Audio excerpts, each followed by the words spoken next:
দর্শক, এই মুহূর্তে চট্টগ্রাম রেল স্টেশনে আছেন আমাদের সহকর্মী শাহেদা পিয়া। রেলওয়ে কর্মচারীদের কর্মবিরতির খবর জানতে সরাসরি কথা বলছি তার সঙ্গে। প্রিয়া, শুনতে পাচ্ছেন? প্রিয়া, চট্টগ্রাম রেল স্টেশনের এই মুহূর্তের অবস্থা আমাদের জানাবেন। সোমা, আপনি জানেন যে সারা দেশের মতো চট্টগ্রাম রেল স্টেশনেও কিন্তু আজকে সকাল থেকে কোনো ট্রেন ছেড়ে যায়নি। রেলের যে রানিং স্টাফদের যে কর্মবিরতি চলছে তার প্রেক্ষাপটে আসলে সকাল থেকে চট্টগ্রাম রেল স্টেশন ছেড়ে দেশের যে বিভিন্ন গন্তব্যে ট্রেনগুলো ছেড়ে যাওয়ার কথা ছিল তার একটিও কিন্তু ছেড়ে যায়নি। আমরা দেখেছি যে সকাল থেকে অনেক যাত্রী কিন্তু রেল স্টেশনে এসেছিলেন যারা বিভিন্ন গন্তব্যে যাওয়ার কথা ছিল। তারা যেটি বলছেন যে তারা আগ থেকে আসলে বিষয়টি না জানার কারণে তারা চলে এসছেন।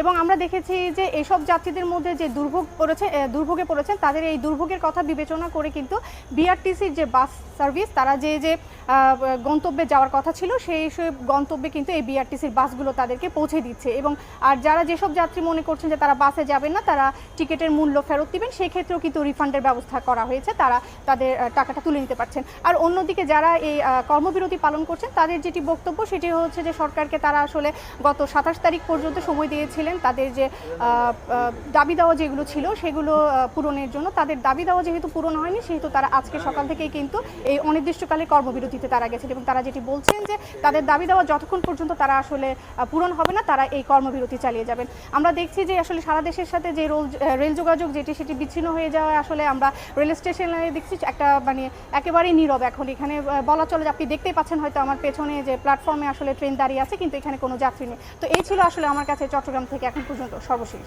প্রিয়া, আপনাকে অসংখ্য ধন্যবাদ।